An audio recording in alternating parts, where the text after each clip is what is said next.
Hello বন্ধুরা, কেমন আছেন সবাই? আশা করছি ভালো আছেন। আমি আবারও হাজির হয়েছি আপনাদের সামনে একটি নতুন রেসিপি নিয়ে। আজকের রেসিপি হচ্ছে কবি শাক রান্না। খুব সহজে বানিয়ে নিতে পারবেন এই কবি শাক রান্না। হাতের কাছে যদি কবি শাক থাকে, ভিডিওটি সম্পূর্ণ দেখার জন্য অনুরোধ রইল। শাক রান্না করার জন্য আমি এখানে কবি শাক নিয়ে নিয়েছি, দেখতে পাচ্ছেন। এগুলো বাজার থেকে সংগ্রহ করা।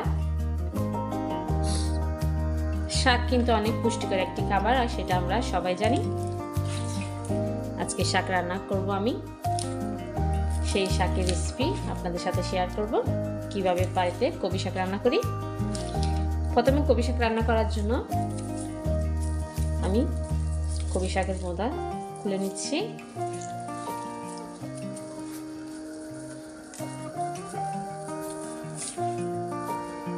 প্যাকেট খুলে কবি শাকে যে ডালটা আছে শিকড়টা এভাবে ফেলে দিতে হবে।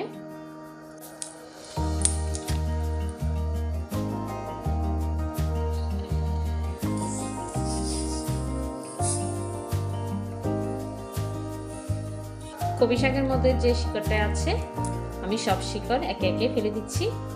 আর গাছও থাকে শাকের মধ্যে, গাছগুলো ফেলে দিতে হয়।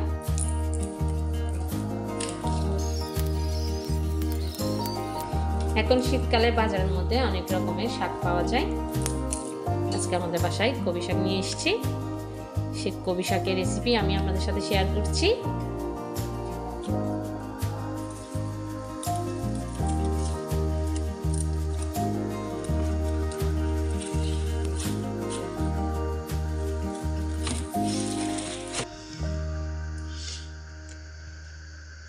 শাকের মধ্যে কিন্তু অনেক পোকামাকড় থাকে, এগুলো ভালোভাবে বেছে নিতে হবে।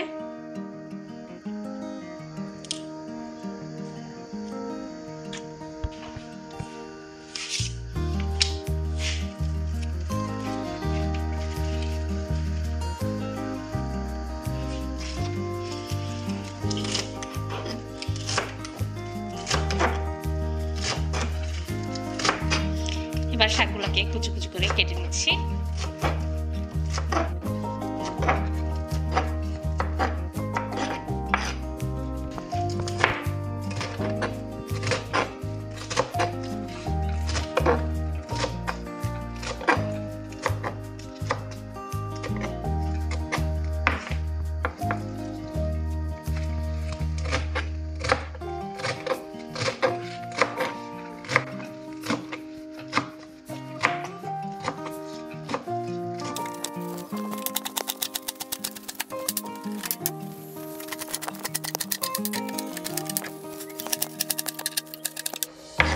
কাটার কাজটি আপনারা দা দিয়েও করতে পারবেন অথবা চাকু দিয়ে করতে পারবেন।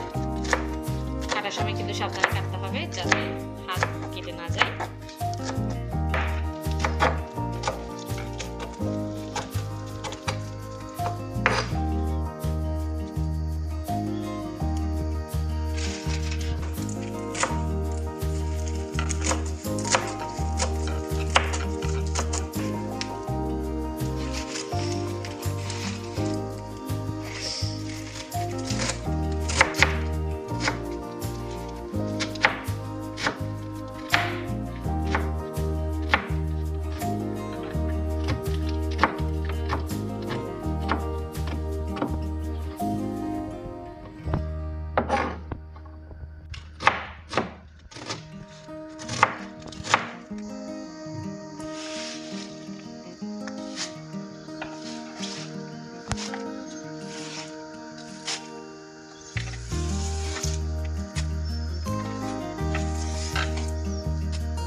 শাকের মধ্যে কিন্তু অনেক ভালি থাকে, সেই কারণে ভালোভাবে ধুতে হবে।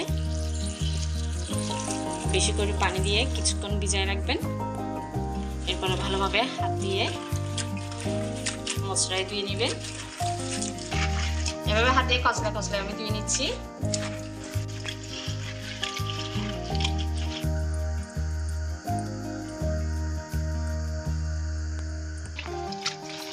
শাক কিন্তু আমি আগে বেশি পানি দিয়ে ধুয়ে নিয়েছিলাম ভিডিওতে দেখার জন্য, আবারও ধুয়ে দিয়ে দেখাচ্ছি।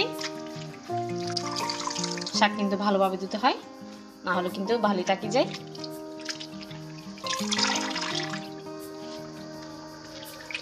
বালি লাগলে কিন্তু খেতে পারবেন না। আমি শাকগুলো ভালোভাবে ধুয়ে নিয়েছি। এখন আমার শাক ধোয়া কমপ্লিট হয়ে গিয়েছে। আপনারা ধোয়ার সময় কিন্তু ভালো করে ধুবেন যাতে কোনো বালি না থাকে।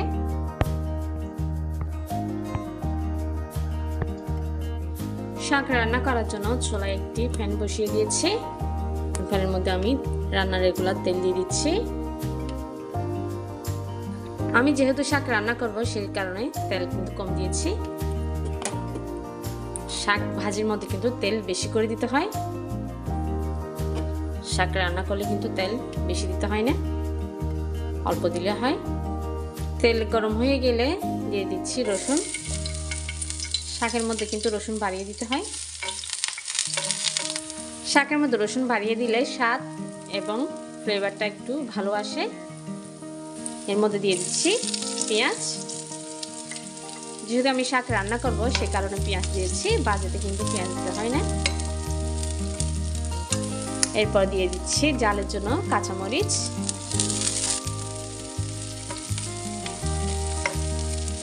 দিয়ে দিচ্ছি 1 চা চামচ পাঁচফোড়ন। এখন সবকিছু একটু ভেজে লাল করে নিব। শাক রান্নার একটু স্বাদ বৃদ্ধি করার জন্য দিয়ে দিচ্ছি ছোট চিংড়ি, কাঁচা ছোট চিংড়ি মাছ দিয়ে দিচ্ছি। চিংড়ি মাছ দিলে কিন্তু শাকের স্বাদ আর একটু বৃদ্ধি পাবে। যেহেতু আমি শাক রান্না করছি সেই কারণেও চিংড়ি মাছ দেওয়া। এখন আমি আবারও একটু ভেজে নিব। সবকিছু আবারও ভালোভাবে ভেজে নিয়েছি। ভেজে নেওয়ার পরে আবার দিয়ে দিচ্ছি শাক। যে শাক আমি ভালোভাবে ধুয়ে পানি ঝরিয়ে নিয়েছি সেগুলো দিয়ে দিচ্ছি।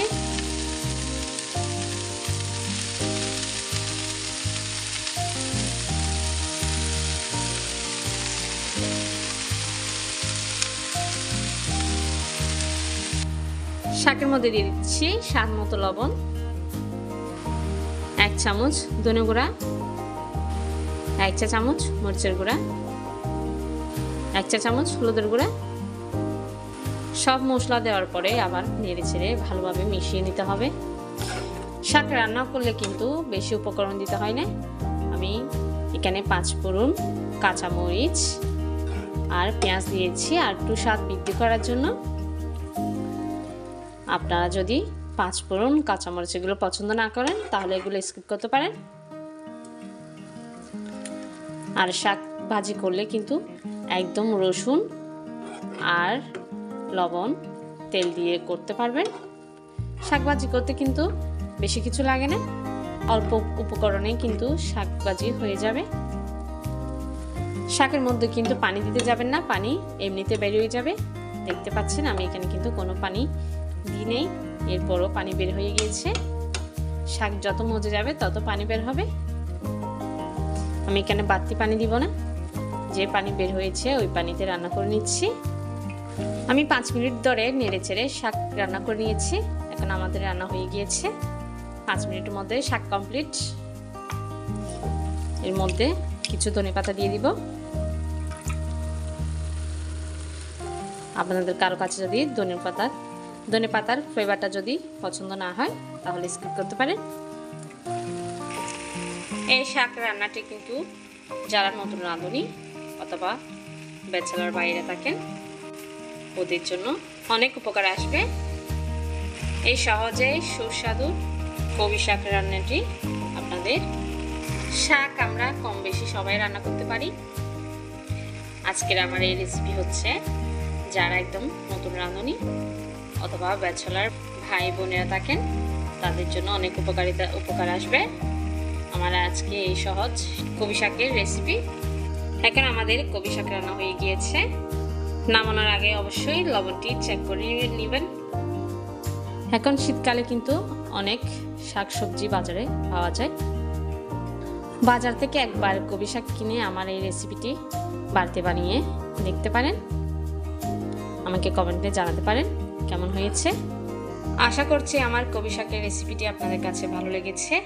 যদি ভালো লেগে থাকে চ্যানেলকে সাবস্ক্রাইব করে লাইক দিয়ে পাশে থাকবেন। দেখা হবে আরেকটি নতুন রেসিপি নিয়ে। ততক্ষণ পর্যন্ত ভালো থাকবেন, সুস্থ থাকবেন।